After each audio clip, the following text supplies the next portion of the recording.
Welcome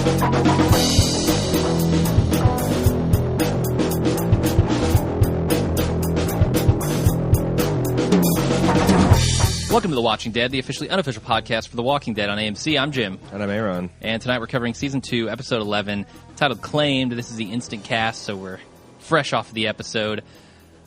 I want to get your opinion on it first. What'd you think, Aaron? It's way better than last week. Oh, God, it's so much better. I mean, that's the thing. Like, it always puzzles how, it's like, if last week's was an awesome episode, then this is like an orgasmic, life-changing experience episode. Yeah. How can, a lot of people said, oh my God, I loved last week's episode. It doesn't compare to this week's episode in any way. And I don't know if that's... Anyway. Sure, certainly for me.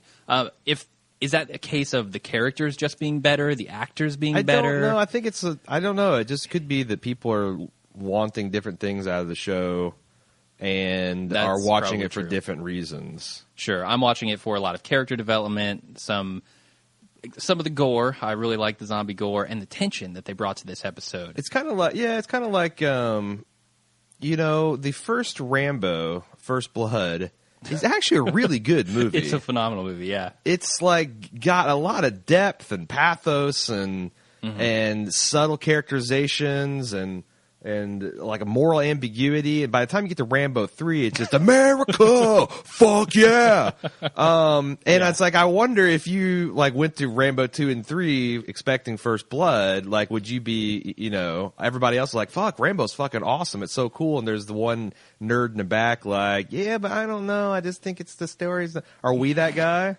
We might be. But I like First Blood. I want Walking Dead First Blood. Sure. I think we get a lot of it, especially when Rick, Carl, and Michonne are on the screen. Other than Eugene. Oh, God, we'll get to that. Which I just about stroked out. I don't even know what happened because I started smelling color and time slowed down to crawl. I was like, wow. I just couldn't believe it. But it seems like he's got some kind of mental problem. It does. It really does. And I don't necessarily buy that he's a scientist. Now, I have not read this far in the comic. I don't even know if he's a character in the comic. Okay. But I don't buy the claim that he's a scientist who has this mess figured out. Well, I'm mildly interested in your speculation on that. Oh, shit, I forgot what I was going to say.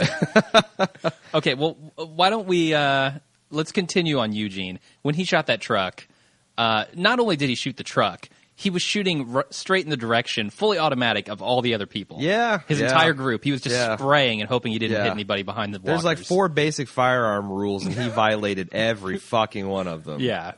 I remember what I was going to say. Okay. I remember having an intense, oil and water reaction to the character of Sonia on the bridge, who is a detective that has, Asperger's syndrome. Okay. And she's just... It's hard to believe that someone that would be so gifted in being a detective and rise to that rank in a police force would be that socially retarded.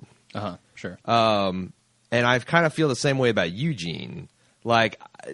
Judging by the way Abraham handled Glenn, I can't believe that he didn't dig a murder hole and stick Eugene in it. His mission be damned.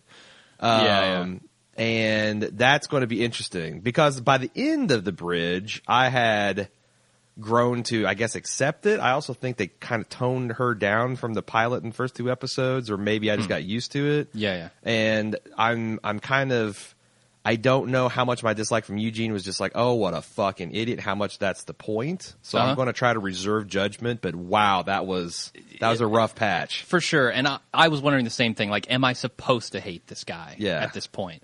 Because if I'm supposed to, yeah, great. Okay, he's Mission doing his job. fucking accomplished. And when the line he busts out when he says, I'm smarter than you. Oh, my God. Right after you're going to blow up the truck, huh? Yeah. I put on the Facebook thread, I said, I think that Gimple on the off-season watched The Bridge, and he's he took a bet at the writer room that if he could make a more inherently unlikable character than Sonya. Okay. It's what can I do? It's have him shoot up the vehicle, put everybody's lives in danger, give him a fucking mullet, put him in cut-off cargo shorts, and then have him say that he's smarter than a character that's clearly postured to be a fan favorite. Uh-huh, I mean, because Son Just of have him be a condescending asshole to everybody. Son of a Dick was strong. Did he say that? Didn't he say that? I don't know. I believe that was his swear when he was okay. Yeah, when Eugene started opening up. Son of a dick. That's pretty strong work. Not bad. What did you think about Glenn in this scene? Because I felt like his punching Abraham was a little out of character. Well, Abraham wasn't necessarily trying to stop him physically. If he was, I would have said, okay, fine, that's what Glenn needs to do to get to Maggie. I don't know, because I was kind of annoyed the fact that he wouldn't say, "Look, pal, my wife is 3 hours that way, yeah, and that's how I'm going." Mm-hmm. And it turns out that Abraham already knew about that. I guess fist bump is a chatty Cathy amongst her other personality traits. Sure, but yeah, I don't know. I thought, again, the show's like, if people just talk to each other like normal people. We wouldn't have as much interpersonal drama, but... Oh, well, speaking of interpersonal drama, let's talk a little bit about Michonne and Carl. Okay. Not a lot of drama there, but there's a lot of bonding moments. Sure. Some really good stuff between them as far as characterization goes. We find out a lot about Michonne's past with her child, Andre Anthony. Mm-hmm. Laundry. I felt like it was a little contrived the way that they pulled that information out, but I actually liked it, the little game that they played. I did too, although my complaint was we've already established that Michonne and Carl have a pretty strong relationship from the previous season. Yeah. So it's like I felt like the writers are actually trying too hard to make that point. It's like, no, I totally buy it. Yeah. In fact, that was the best part of the first episode of this half season when Rick answered doors like, it's for you. Yeah. Like the writers trust the audience enough to get what that moment is, but then they have this, like people on the thread were saying, well, she was kind of talking down to him and that didn't come off well. But I guess that's true, but... I mean, I kind of saw it as, when they first go into this house, she's trying to use crazy cheese and all this stuff to make him laugh and make him have fun. I kind of saw that as part of an extension of that, the game she was playing with him. I get it, but I think that's also something you'd play like with a 6 to 7 year old. Okay, so it's like, and she said she doesn't know how to entertain kids his age, right? So. Yeah. Although, like I said, she did seem to do a damn good job in. Clear was the episode, but they bonded over like danger and kick-ass zombie Michonne and a paper mache cat. So I was thinking that the picture that she was uncovering was going to be a cat. It was not a cat. Oh my god, it was not a cat. No, it was not. It was far more fucked up. That scene was brilliant. There were a couple scenes where the tension just was ratcheted up and up and up. You know what? And that's what I'll forgive a hell of a lot in The Walking Dead. I'll forgive some mullet-wearing jackass shooting up his own convoy or 2.5-ton vehicle. If they give me scenes like Rick under the bed. Oh, so good. And the guy getting choked out, which and just that whole Rick alone aspect of it was really, really well done. Yeah. I don't know how I feel about him giving up his gun. Because if he had his gun, that would have been a whole different scene. I mean,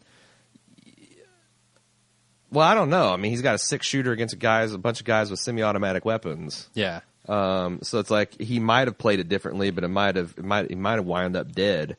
But that I like The Walking Dead best when I'm tense. Yes. And there was a lot of tension in that scene. Everything that happened in the houses, I felt like there was a lot of tension. Yeah. And it's like, it wasn't perfect. I mean, that bathroom scuffle with another guy being right next door, it's like, I don't buy that he wouldn't have heard that. Sure. Like I said on Facebook, if you ever walked on a roof or been in a house when someone's walking on the roof, I don't care if they're fucking like cartoon style tiptoeing.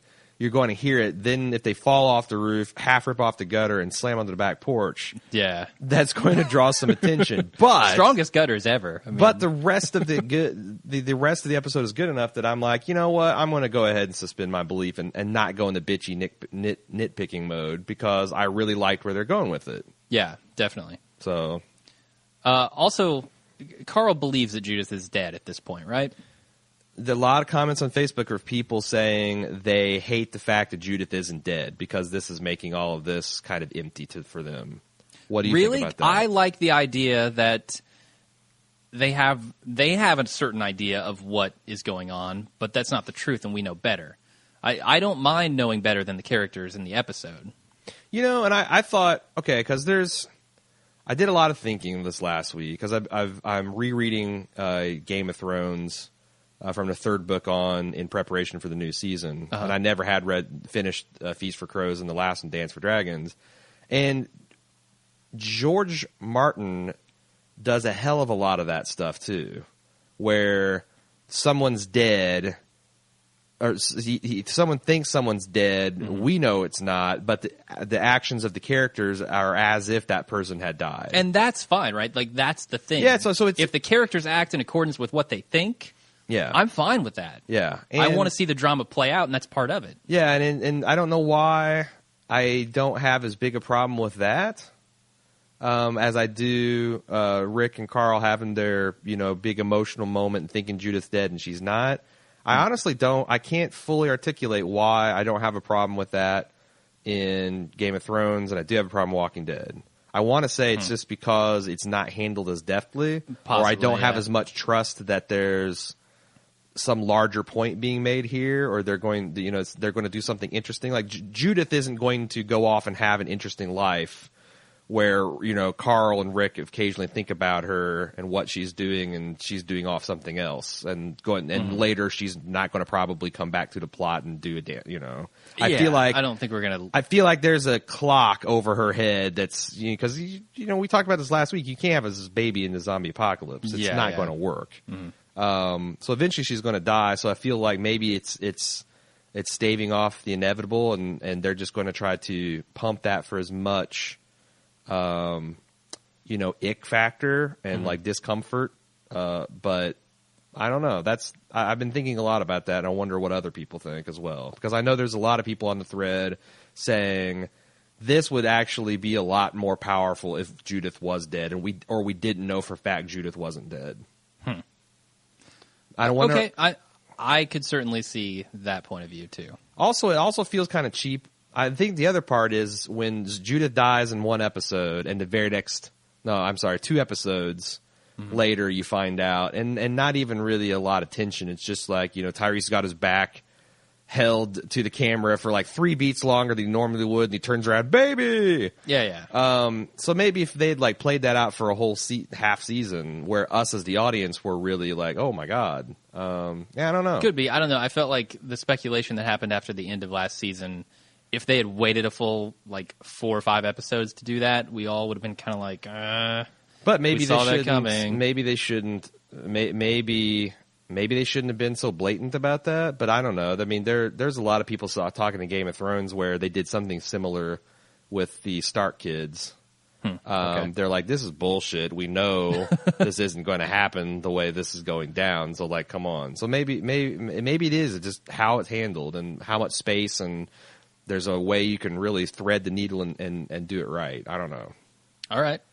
So let's briefly go back to Eugene and the possibility, if he is in fact a scientist and he does have this shit all figured out, that to me is very, very interesting. Because like I've said it's before, a game changer. Yeah, this is the kind of stuff that really interests me about the zombie apocalypse, where not only am I interested in the character development of these people, but the idea that there is a cure and how do they implement that cure, like the logistics of that have to be near impossible at this point. So I'm really interested if he does in fact have an idea. But I feel like his idea is just going to be like, well, I can make some moonshine that'll, I don't know, take the virus right out your head. Exercise the demons. Yeah. He's not going to have any good ideas. There's no way. It's 1 part moonshine, 1 part green tea. I mean, I've read the comic books, man. So all right, don't spoil anything for I'm anybody. just going to take mild interest in your comments, and that's my code word for Michael. For Mad Brew in Game of Thrones, because I've read the books, he hasn't. Yeah. Whenever he starts speculating and stuff, I just say, "That's mild. That's mildly interesting." With a poker face, so he can't tell whether he's right or wrong. The other interesting thing that happens at the very end of this episode is Rick, Carl, and Michonne find the sign for Sanctuary, and they head off toward it. Yep. Are a lot of our characters going to meet back up there? Seems like it. Seems like that's the bug zapper all of our moths are being drawn to. See how many of them end up getting crispied. Yeah, they have a really long walk, Glenn and his gang. I did 3 hours of driving. I did some math. Stand back, everybody. So, like, if Abraham was going 160 miles an hour, 160. He was driving the shit out of that truck. Eugene just finished the damn thing off. He put out of his misery. Yeah. So he went 180 miles, and if you can walk at a steady 3 mile an hour clip, which is hoofing it with all that gear, that's 60 hours of straight walking. No sleeping, no breaks, no shits, nothing. That's a long way. That's probably 2 weeks of travel the way that they're laden. Now they could find at the rate which we find cars in this show, that probably is not going to be that long. And it seemed like that was their plan, right? Yeah. We'll follow them until we find a car. And Right. Who knows what Eugene and Abraham are going to do at that point. It seemed like Rosita was on board with Glenn's plan. Like, she saw the picture. I feel like she had a lot of sympathy for what he was going through. Yeah. And might just follow him and Tara regardless of what Abraham and Eugene do. What's your take on her relationship to Eugene and or Abraham? I got no vibe from any of them. Okay, that's cool. Like, I just don't know how they met up. I don't know what kind of relationship they have at all. Any comments on her attire? It was good. I liked it. Is it her and Michonne should meet up and trade some tips. You know, is it apocalypse appropriate? Oh no, of course not. Yeah, no. Lots. Neither of is Abraham's. I mean, he's wearing a tank top. That's true. Sleeves. Eugene's at least got the back of his neck covered. That's the joke. Me, you, and Chris Hardwick, to our shame, made. So it's like I feel like a fucking hack now. Great. There is a bad case of no sleeves running rampant. Yeah. Might be terminal through the entire cast. At first, it was Beth and Daryl. Rick got affected by it. Abraham, it might be patient zero. Rosalita, I don't know. Fist bump. She loses that flannel. It's no sleeve city. Yeah. How far can Glenn be behind? Not far. I mean, eventually those sleeves are done. Right. I'm thinking like Bubangelo is just waiting for an opportunity to just take off his shirt. Oh, of course, yeah. He's going to be shirtless next season. This bandage needs to be changed. Can I get my shirt off again? We're fighting walkers right now, Bob. He's the Matthew McConaughey of combat medics. It's in my contract. Once a season, shirts off.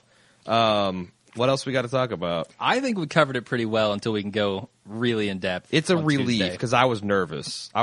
Like if we had 2 subpar episodes in a row, my podcasting strength is going to be sapped because we got a lot going on. You moved. Yeah, I spent 10 hours today loading a truck and unloading it. Right. So we're going to have the Bald Tower Mark III, I think, starting next week. Lots of cool stuff going on, which we'll probably be talking about some exciting stuff in a week or two. Also, Jim and I are going to devise a contest for the Walker Stalker Con coming up here in Chicago 2 weekends from now. And I think that's right. I think it's 3 weekends. Might be 3 weekends. I think it's like the 14th. Yeah, you're right. It's 3 weekends from now. I thought we were this is the last weekend of February. Not yet. We got 4 passes to give away, and we're going to devise a contest. We need to kind of hash out the details, but we'll look forward to that on Tuesday's podcast. We got all the details worked out with the dudes from the Walker Stalkers. We're pretty excited. Found out today that my dad, Chad Coleman's going to be there again. Awesome. So I'm gonna bring my baseball gloves, see if we can get some pitch and catch in. Yep. Yeah, should be a good time. We'll be doing another panel. I'm hoping people actually fucking boo us this time. Yeah, come boo We us. earned it last weekend, man. I know there's some fucking pissed off people in Chicago. Come and boo the shit out of us. Apply for these passes. We'll get if you win these 4 passes, you have to promise to come to the panel and boo us lustily, and stand up and give wave your arms up to get everybody else. Yeah, you got egg them on. I want loud, ear shattering boos. Ear-shattering booze. It's a little too low of a frequency to really shatter ears, I think. Well, that's the intensity. Okay. Okay. Amplitude. Fair enough. Anything else? No. Is that it? No. If you got feedback, please send it to watchingdead@baldmove.com. We will be eager to read it. And as always, you can follow me on facebook.com/baldmove for a live thread. It was rocking this week. Jim's tweeting like a fucking madman at baldmove on Twitter. Until Tuesday. Okay. Until Tuesday. Until Tuesday. Until Tuesday. Thanks, everybody, for listening. We'll see you on Tuesday. Yeah, good night.